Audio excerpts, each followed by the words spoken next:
Bonjour et bienvenue dans Cinéchoc. Au sommaire, discussion avec le réalisateur Robert Zemeckis à l'occasion de son nouveau film Allié. Également à l'affiche, Tom Hanks en héros du ciel dans Sully de Clint Eastwood, braqueur made in Dom Tom avec le gang des Antillais, et Naomi Watts se paye une grosse frousse dans Oppression. On retrouvera ensuite une sélection vidéo spéciale L'Amérique devient folle, et enfin en avant-première, la bande-annonce du nouvel épisode de Resident Evil.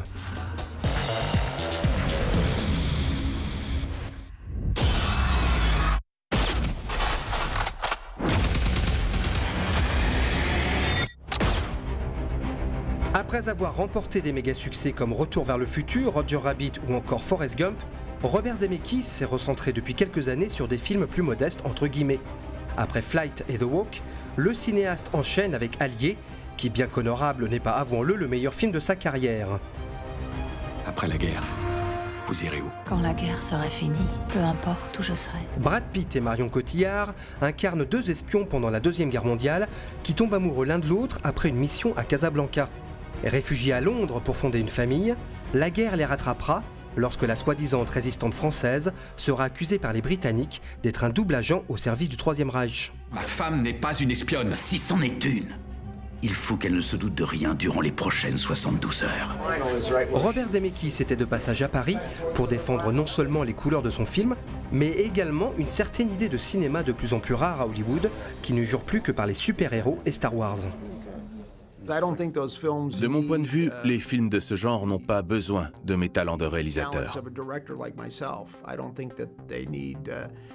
Je considère que ces films ne nécessitent pas de réalisateurs qui ont une vision. Le réalisateur doit simplement être là pour coordonner ce qui a déjà été établi.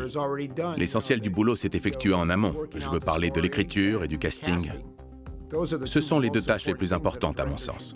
Une fois que c'est fait, quel est l'intérêt d'être réalisateur? Tu n'as que 2 secondes. Vas-y.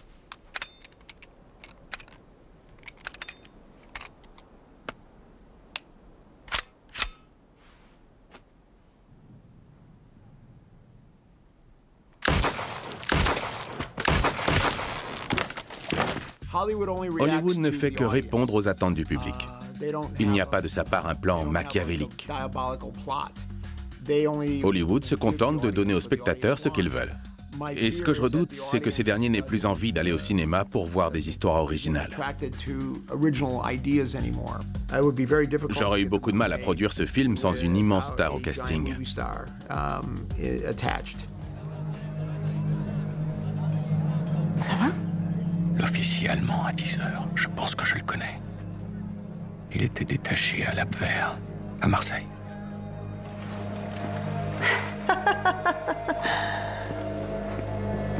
Tu es sûr que c'est lui? Oui.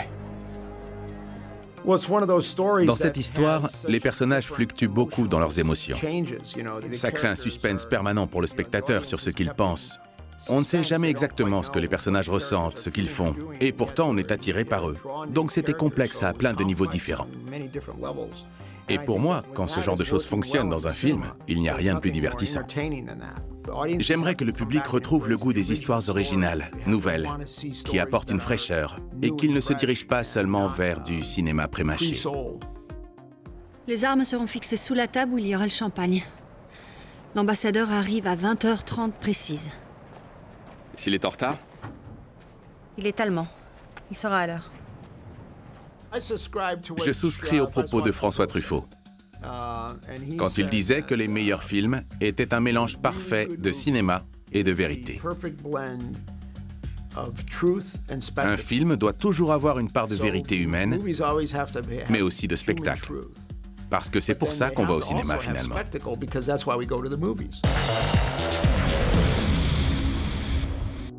04, décollage autorisé. Salut. Salut. Salut, on est trop bas. Salut. Salut. Salut, t'es où là? Avec Sully, Clint Eastwood se penche sur le cas de Chesley Sullenberger, le pilote qui a réussi en 2009 à amérir son Airbus A320 sur l'Hudson River après la perte de ses 2 réacteurs au décollage de New York. Personne n'a jamais été formé pour un problème de ce genre. Ce qu'on sait moins, c'est qu'après avoir sauvé la vie de ses 155 passagers, l'enquête qui a suivi a failli détruire la carrière de celui qui était devenu le nouveau héros de l'Amérique. C'est Tom Hanks, le visage officiel du héros tranquille, qui incarne le pilote. J'ai fait tout ce que je pouvais, tu sais. Tu n'as pas besoin de me le dire. Tu les as tous sauvés. Beaucoup disent que vous êtes un héros. J'ai pas l'impression d'être un héros. Mais ta gueule, super solide! Je suis dépassé par toute cette attention. À quand remonte votre dernier verre? Y a-t-il des tensions à la maison? C'est le commandant qui vous parle. Préparez-vous à l'impact. Quoi? Ah non, c'est pas vrai. Crispez-vous, crispez-vous, crispez-vous! Sur le siège, avant! Il y avait 155 personnes dans cet avion. Et tu en faisais partie. Mon père était un vieux nègre en colère. On va dormir où ce soir? T'inquiète pas, papa s'en occupe. Il me disait, si tu trouves pas ta place dans la société, tu la trouveras pas dans ta propre famille. On connaissait la mafia, les triades et les yakuza. Il faudra désormais également compter sur les gangsters des dom-toms. Le gang des Antillais retrace les mauvais chemins empruntés par le braqueur Loïc Léry, martiniquais, perdu en métropole au début des années 70. Je me sentais comme un smicard du hold-up. Plus besoin de mendier. Je voulais plus du petit doigt de l'État. Je voulais sa main tout entière. On est ensemble maintenant. C'est jusqu'au bout. Ça va mal finir. Arrête pendant qu'il est en portable. Je sais d'où tu viens. Je voudrais pouvoir t'aider.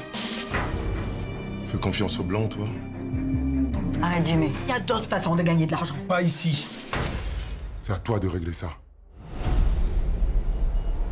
Tu as le choix. Dans Oppression, une pédopsychiatre doit s'occuper de son beau-fils paraplégique après un accident de voiture dans lequel elle a perdu également son mari. Après la disparition d'un de ses petits patients pendant une tempête de neige, elle voit son chalet isolé envahi par une présence mystérieuse. Les autorités affirment que l'enfant disparu n'a pas pu survivre à la chute brutale des températures. Je m'en veux, si vous saviez. Vous n'avez rien à vous reprocher. Je ne dors pas très bien ces temps-ci.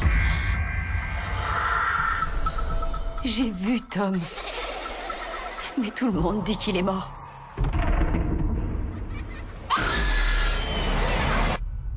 Vos problèmes de sommeil vous empêchent de distinguer vos cauchemars de la réalité. Non, il se passe quelque chose. Steven a des griffures sur le visage.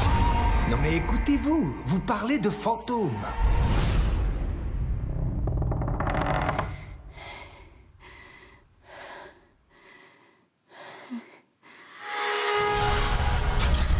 Il se passe quelque chose d'anormal, je ne délire pas, je peux le prouver.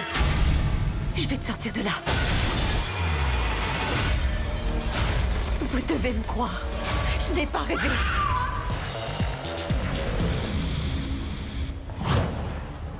La réalité dépasse-t-elle la fiction ou la fiction dépasse-t-elle la réalité? Voici une sélection vidéo qui tombe à pic avec cette spéciale « L'Amérique devient folle ». American Nightmare Élection est le troisième épisode de la saga macabre dans lequel, une fois par an, les États-Unis peuvent se livrer à leurs instincts criminels en toute légalité.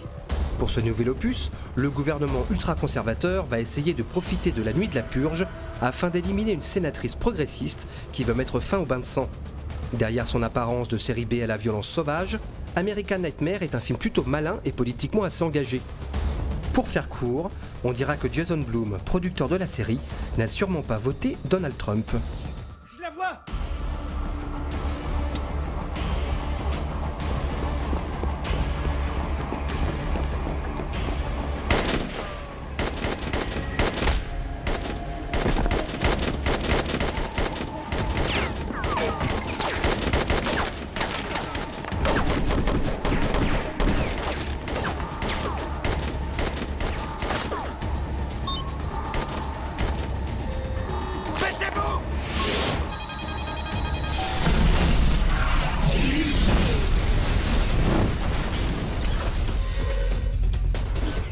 Beaucoup plus léger et rigolard, on retrouve Tom Hanks, 27 ans avant Sully, dans The Burbs, réalisé par Joe Dante, le papa des Gremlins. The Burbs est une critique satirique du conformisme des quartiers pavillonnaires américains et dans lequel les habitants d'une rue vont enquêter sur leurs nouveaux voisins fraîchement émigrés, donc forcément suspects. Un film qui ressort dans une superbe édition collector agrémentée d'un livre. Un thermostat sur une chaudière privée, ça monte jusqu'à 5000 degrés, tu crois? Ça doit être ça qui fait tout ce boucan. Et regarde-moi tout ce bricolage. Ils ont absolument tout bardé de batteries. Il devait y en avoir 40. Et regarde, il y a du courant.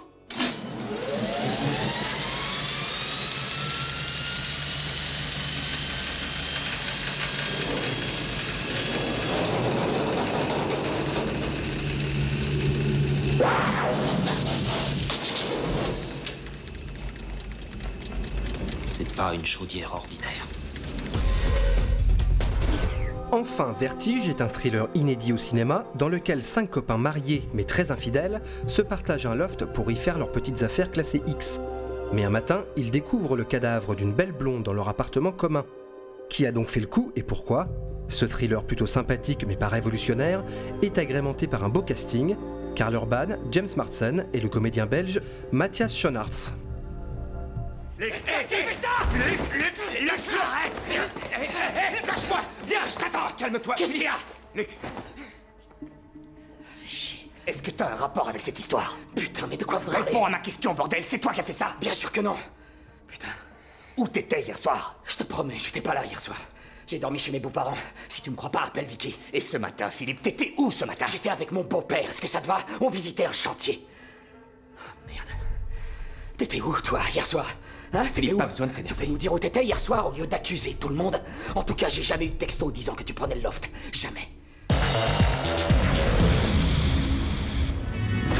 Vous prenez Mad Max, vous prenez The Walking Dead et vous obtenez le nouvel épisode de Resident Evil. Milla Jovovich, alias Alice, entame sa 5e aventure au pays des morts-vivants et autres créatures à mauvaise haleine. Une dernière aventure si on en croit le sous-titre intitulé Chapitre final. Sortie française prévue pour janvier 2017. Ciao et à la semaine prochaine.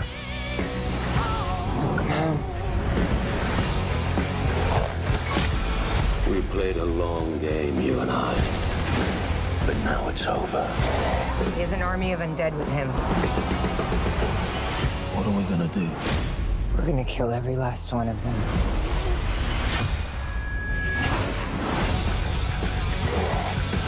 I should have killed you in Washington. Yeah, make a mistake.